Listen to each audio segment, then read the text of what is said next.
그래도 한 30년 전에 저희 은사 선생님이 연세대학교에서 말씀을 전해주신 말씀이 기억이 나는데, 제가 민경배 박사님이라고 한국 기독교사를 공부하시는 그 박사님이 계셨습니다. 그 박사님의 그 강의와 책을 보면은 아주 역사적인 그런 신앙적인 관점에서 통찰력을 가지고 잘 말씀을 하셨는데, 얼마나 은혜를 제가 많이 받았는지 몰라요. 근데 이 박사님께서 제가 이제 그때 당시에 교회를 이제 개척교회를 시작을 하고 또 전도하는데 많은 힘을 쏟고, 어떻게 하면 한 영혼이라도 생명으로 인도할까, 그 관심을 많이 가지고 있었던 그런 때였습니다. 산촌에 사방 한 8km에 600명의 사람들이 살고 있었는데, 예수님의 복음을 전하는 게 쉽지가 않았습니다. 내 힘으로 어떻게 할 것인가. 그래서 한계를 많이 느끼고 마음 가운데 많이 힘들었던 그런 적이 있었어요. 주일날 예배드리러 나오라 그러면 사방 8km에서 차도 없는 사람들이 나오기가 쉽지 않잖아요. 그래서 주변에 동네에 가까운 데 있는 그 학생들을 이제 전도하고, 그래서 한 20-30명씩 이제 나오고 그랬어요.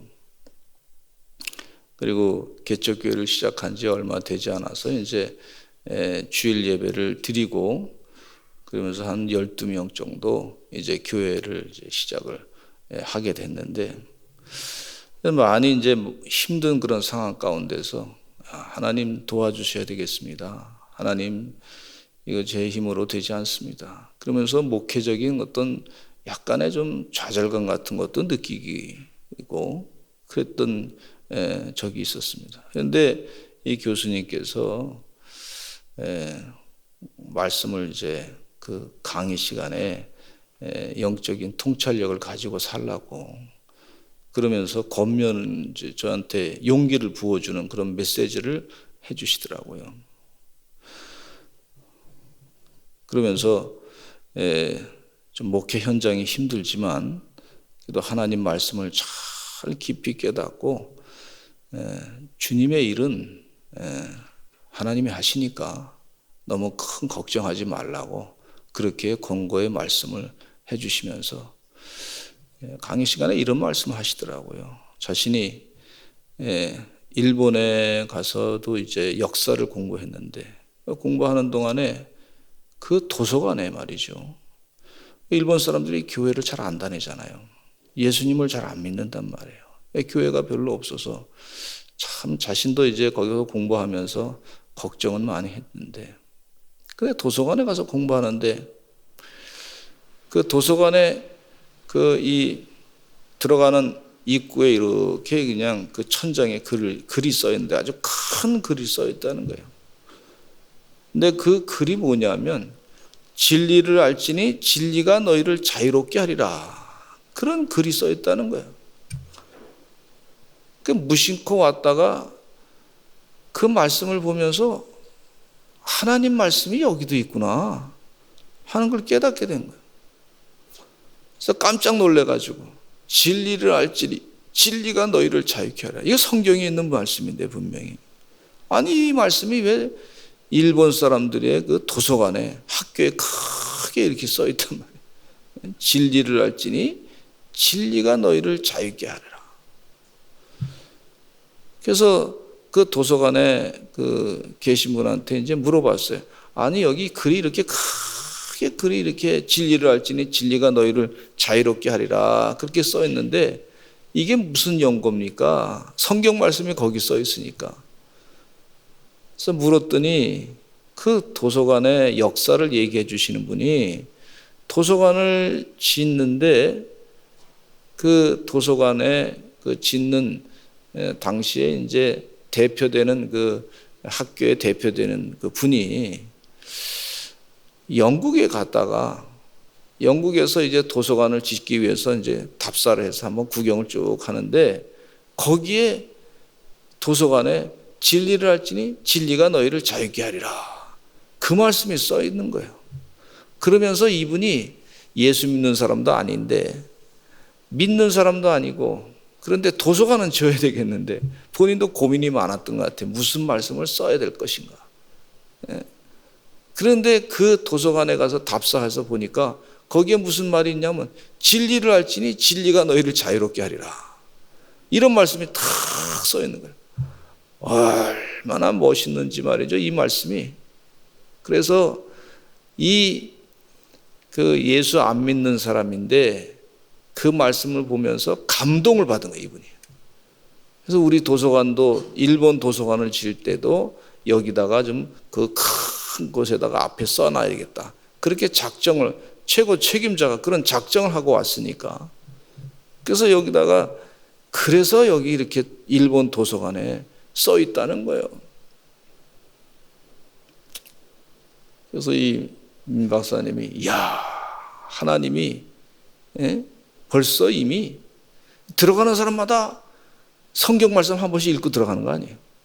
진리를 알진 진리가 너희를 자유롭게 하리라. 이게 어디서 나온 말인지 모르면서도 그냥 써 있으니까 보는 거예요. 그래서 그 민 박사님이 참 자신도 이렇게 공부하는 동안에 하나님이 벌써 일을 하셨구나 하는 걸 깨달았다는 거예요. 하나님이 벌써 역사하셨구나. 뭐 자신이 그거 가가지고 거기다가 이렇게 그 큰 도서관에다가 거기에 자기가 글을 거기다가 써놓을 수 있는 그 힘이 없잖아요. 근데 이미 하나님께서 거기다 써놨다는 거예요. 그러면서 자기가 깜짝 놀래가지고 하나님이 일하시는구나 하는 것을 깨달았다고 그 얘기를 하시더라고요. 그러면서 그 도서관 담당하신 분한테 이거 성경에서 나온 말씀입니다 라고 성경을 펴가지고 가르쳐 줬어요. 그러니까 이 일본 사람이 놀래가지고, 성경 말씀에서 이 귀한 말씀을 주셨군요. 과연 성경 말씀이 진리의 말씀이군요. 아마 이 일본 사람이 마음에 감동을 받은 것 같아요. 진리를 알지니 진리가 너희를 자유케 하리라. 우리 요한복음 8장 32절 한번 또 읽어보겠습니다. 다시 한번 읽어보겠습니다. 시작. 진리를 알지니 진리가 너희를 자유롭게 하리라. 이 요한복음 8장 31절은 꼭 읽으시고 외우시면 좋겠습니다. 짧은 거니까. 진리를 알지니 진리가 너희를 자유케 하리라. 요한복음 8장 31절. 그냥 여기 요한복음 8장 31절이라고 안 쓰고도 그냥 일반 학교에도 이렇게 붙여놔도 되겠더라고요. 진리를 알지니 진리가 너희를 자유롭게 하리라.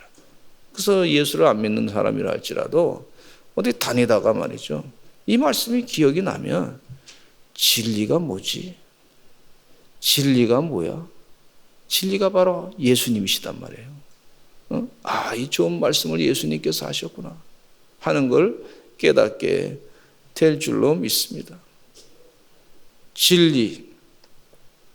예수님께서 분명히 말씀하시기를, 자기를 믿은 그 유대인들에게 말하기를, 너희가 내 말에 거하면 참으로 내 제자가 되고 진리를 알지니 진리가 너희를 자유롭게 하리라.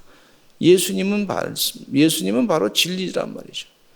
진정한 자유를, 진리를 알면은 누린다고 그렇게 말씀해 주고 있어요. 영생의 진리의 말씀.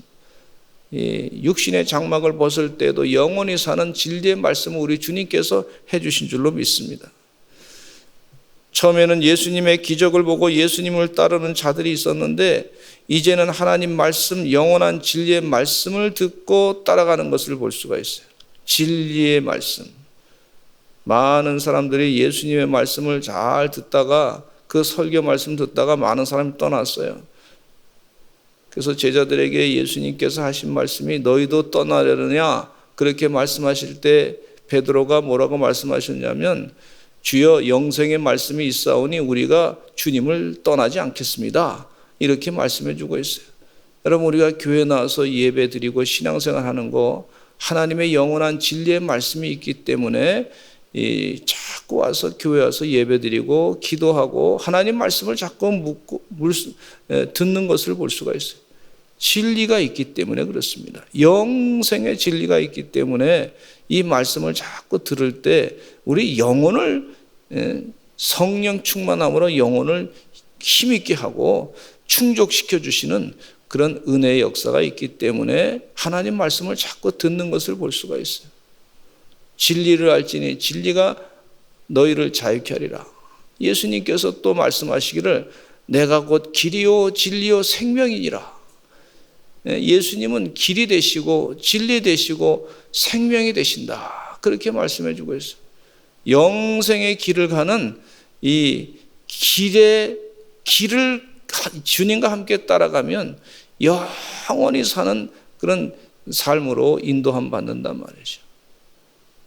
사막에 갈 때는요, 베두인이라고 하는 사람을 꼭 잡아가지고라도 납치해서라도 베두인과 같이 가라, 그런 얘기가 있어요. 이 사막을 갈 때 길을 모르는 사람은 사막을 갈 수가 없습니다. 길이 금방 있다가도 사라지고 어디가 물이 있는지도 모르고, 사막에 갈 때 물을 제대로 찾지 못하고 쉴 곳을 찾지 못하면 사람이 목이 말라서 죽을 수밖에 없단 말이죠. 베두인은 길을 알아요. 사막에서 이 낙타를 늘 타고 다니면서 낙타와 함께 다니면서 길을 제대로 가는 길을 아는 사람, 그 사람이 있어야 사는 거예요. 길을 아는 사람이 같이 가야 사는 거예요. 예수님이 어떤 분이시냐면 길이요 진리요 생명이다. 예수님이 분명히 그렇게 말씀하셨어요. 예수님이 길을 알아요. 영생의 길을 아셔요. 육신의 장막을 벗고 영원히 사는 길을 아시는 주님께서 바로 진리 되시고, 길을 아니까 생명의 길로 우리를 인도하시는 줄로 믿습니다. 제가 청년들과 그 강원도 인제에서 개척했는데, 서울에 있는 청년들이 아는 청년들이, 저희 본교회 청년들이 저희 그 개척했는데 놀러 왔어요. 그래서 같이 좀 이제 산이 너무 산세가 좋으니까 한번 가자 그래서 산에 올라갔더니 눈이 내려오더라고. 눈이 오는데 올라가는 길을 말이죠, 길이 없어졌어. 안 보여. 그래서 한참 이렇게 막 그냥 날씨는 추워지고 눈은 오고 어둑해지고 말이죠. 그러는 상황 가운데 아뜩 정신이 부떡 나는 게, 그냥 긴장이 확 되는 게, 이게 길을 잃어버리다가 보면 내려오는데, 길을 잃어버리면 이게 길이 막 그냥 제대로 갈 수가 없어서 그냥 막 나무를 파헤치고 막 하는데, 길을 잃어버리니까 이상한 몰랐던 지역도 또 나오고, 이러다가 죽겠구나, 얼어 죽겠구나 하는 생각이 퍼뜩 들더라고. 그래서 하나님께 잠깐 기도해. 하나님 어떻게 해야 될까요? 도와주세요. 그때 나이가 결혼한 지 얼마 안 된 상태인데 하나님께 간절히 기도했어요. 내려오면서 하나님께서 지혜를 주시기를, 아까 봤던 큰 길이 있는데 그 길로 다시 올라가야 되겠다 생각이 확 들더라고. 그래서 다시 올라가자고. 올라가는 길에 보니까 큰 길이 다시 아까 나왔던 길이 나오는 거예요. 전에 신방했던 그 길이 보이는 거예요. 그래서 큰 길을 따라서, 이제 작은 길을 가다 보면 길이 잃어버리니까 큰 길을 따라서 내려와 가지고 다행히 하나님 은혜 가운데 살았어요. 잘못하면은 청년들과 같이 얼어 죽을 수도 있을 거예요. 하나님이요, 그 순간에 말이죠, 영적인 판단이 참 중요한 걸 깨달았어요. 길이요 진리요 생명이신 그 살려주신 거예요. 너희가 내 말에 거하면 참으로 내 제자가 되고 진리를 알지니 진리가 너희를 자유롭게 하리라. 이렇게 말씀해 주고 있어요. 그 얘기를 들었던 사람들이 말이죠, 33절에 그들이 대답하되 우리가 아브라함의 자손이라 남의 종이 된 적이 없거늘 어찌하여 우리가 자유롭게 되리라 하느냐, 이런 말씀하고 있어요. 그랬더니 이 사람들은 아브라함의 자손인데 자꾸 이제 딴소리 하는 거죠. 그랬더니 34절에 예수께서 대답하시되 진실로 진실로 너희에게 이르니 죄를 범하는 자마다 죄의 종이라. 너희는 지금 죄를 짓기 때문에 죄의 종이다 그렇게 가르쳐주고 있고, 죄에서부터 자유롭게 하는 것은 바로 예수님이시다. 예수님의 진리 가운데 거해야 바로 이제 자유롭게 되는 것이다. 죄에서부터 해방시킬 수 있는 분은 바로 예수님밖에 없으신 거예요. 사도 바울이 오라 이 사망의 몸에서 누가 나를 건져내랴. 오직 예수 그리스도의 십자가의 보혈의 그 은혜 아니면 살 수가 없다 하는 것을 고백하고 있지 않습니까? 주님의 은혜 가운데 예수님을 날마다 생각하면서 십자가에 못 박혀 돌아가신 예수님의 보혈의 피로 말미암아 우리 죄를 다 사해 주셨다고 하는 사실을 믿을 때 우리가 죄에서부터 자유케 되는 줄로 믿습니다. 그 길을 주님께서 다 만들어 놓으셨단 말이에요. 그러면서 예수님께서 지금 38절에 이런 말씀하고 있어요. 같이 한번 읽어보겠습니다. 시작. 나는 내 아버지에게서 본 것을 말하고 너희는 너희 아버지에게서 들은 것을 행하느니라 그랬어요. 지금 예수님께서 말씀하시는 진리는 하나님께서 다 하나님의 것을 다 본 거예요. 아버지 하나님께서 가르쳐 주신 걸 다 본 거예요. 본 거예요. 보고 지금 얘기하는 거예요. 그러니까 보지 못한 사람들은요, 이 자꾸 얘기를 딴 쪽으로 가는 걸 볼 수가 있어요. 제가 한번 그랜드 캐년 투어를 한 적이 있어요. 미국에 있는 그랜드 캐년을 투어를 했는데 여행을 갔는데 96년도에 갔어요. 청년들하고 같이 가서 이제 학생들을 데리고 교회에서 이제 갔다 오라 그래서 갔다 왔는데, 그때 가이드가 그 그랜드 캐년에 있는 것을 설명을 하는 거예요. 어떻게 설명하냐면, 인디안들이 이 봉우리마다, 이 골짜기에 있는 봉우리마다 인디안들이 이름을 줬습니다. 이 이름은 이 봉우리는 이런 이름이고 이런 이름이고 이런 신화들이 있습니다. 그런 얘기, 옛날 얘기들이 쭉 있습니다. 그렇게 가이드가 설명하는 거예요. 그래서 그냥 옛날 얘기, 사람들이 그냥 하나 졌나 보다.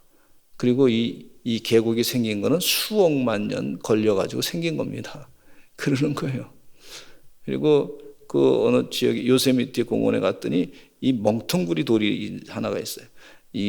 여기 이 돌이 왜 이렇게 큰 돌이 있는지 사람들이 잘 모릅니다. 지질학자들이 모릅니다. 그래서 이 돌을 멍텅구리 돌이라고 그렇게 얘기합니다. 그러는 거예요. 그래서 그냥 그런가 보다 그러고 말았죠. 제가 지질학의 전문가도 아니니까. 근데 이재만 선교사님하고 같이 가서 이제 지질학에 대해서 전문하신 또 창조과학의 그 전문적인 그분이 이제 가서 설명을 하는 거예요. 노아의 홍수 때 그 일을 쭉 설명하면서, 이것이 이 노아 홍수 때 다 그때 성경에 있는 그대로의 그 지질학적으로 원래 처음에 하나님께서 이 지구를, 우주를 만들 때 그 지질면하고, 그 다음에 노아 홍수가 일어났을 때 그때의 지질이 어떻게 변화됐는지 그것을 설명해 주시고, 또 그 이후에 또 이 홍수 이후에 또 일어났던 그런 지질 현상을 쭉 그대로 그냥 있는 그대로 설명해 주니까 성경 말씀대로 세상이 이렇게 만들어진 것을 쭉 깨닫게 됐어요. 그리고 멍텅구리들이 거기 왜 있나 했더니, 이것이 그 노아 홍수 이후에 말이죠, 빙하가 생겨가지고요, 빙하가 그 돌을 그 먼 데서부터 끌고 와가지고 거기서 녹아버린 거예요.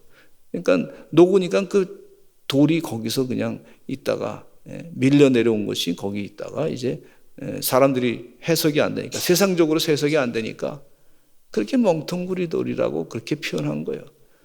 다들 지질학자들이 얘기하기를 잘 모르면요, 수억만 년 전부터 만들어진 거라고 자꾸 그렇게 얘기하는 거예요.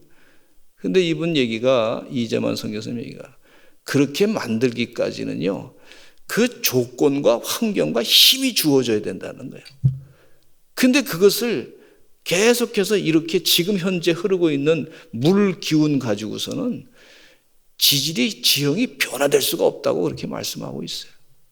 그건 잘못된 거라는 거예요. 그래서 그 진리를 깨닫는 순간에 확 들어온 것이 그동안 들어왔던 많은 진화론적인 관점에서의 잘못된 이 생각들이 확 사라지면서 하나님 말씀, 성경 말씀대로의 하나님의 그 심판의 노아 홍수의 그 심판의 역사를 그대로 이 말씀이 확 들어오더라고. 진리를 아니까, 보고 나니까, 깨닫게 해주고 제대로 알려주니까 얼마나 감사한지요. 제가 너무 은혜를 받았어요. 여러분, 기도하실 때 하나님이 영안이 띄어져서 예수님의 눈으로, 성경 말씀의 눈으로 세상을 보시는 영안이 띄어진 사람이 되시기를 간절히 축원합니다. 그래서 하나님 말씀이 진리구나, 진짜구나, 구약 성경 말씀이. 그 구약 성경에 있는 말씀이 진리라고 하는 사실을 깨닫게 될 때 지구 역사가 6,000년 됐다고 하는 것을, 그것을 우리가 인정할 수가 있어요. 하나님 말씀이 이 그냥 무슨 신화적인 진리의 말씀이 아니고 이 과학적인 근거가 있는 진리의 말씀이다. 분명한 실체가 있는 진리의 말씀이다 하고 깨닫고 사는 우리 서산제일감리교 성도님들 되시기를 간절히 축원합니다. 주님 말씀하신 것은요, 나를 믿고 나를 믿는 자는 살아서 나를 믿는 자는 죽어도 살겠고 영원히 살 것이다 말씀하고 있어요. 이것이 실제 보신 분이 말씀하시는 거예요. 주의 은혜 가운데 이 말씀에 깊이 생각하시면서 깨달으시면서 하나님의 진리의 가운데 영원히 거하시는 주의 종들 되시기를 간절히 축원합니다. 우리 다 같이 주여 한번 외치시고 통성으로 기도하겠습니다. 간절히 기도하실 때 금년 한 해 기도 제목 다 응답하여 주시옵소서. 여러 가지 마음의 소원이 있잖아요. 하나님께서 우리에게 그런 감동을 주셨어요. 이게 참 하나님 이루어졌으면 좋겠습니다. 하나님 영광을 위해서 이루어졌으면 좋겠습니다. 하나님이 이루어질 내 욕심이 아니라 하나님 나라와 그의 의를 구하기를 바랍니다. 하나님 아시지요. 하나님 다 아세요. 아는데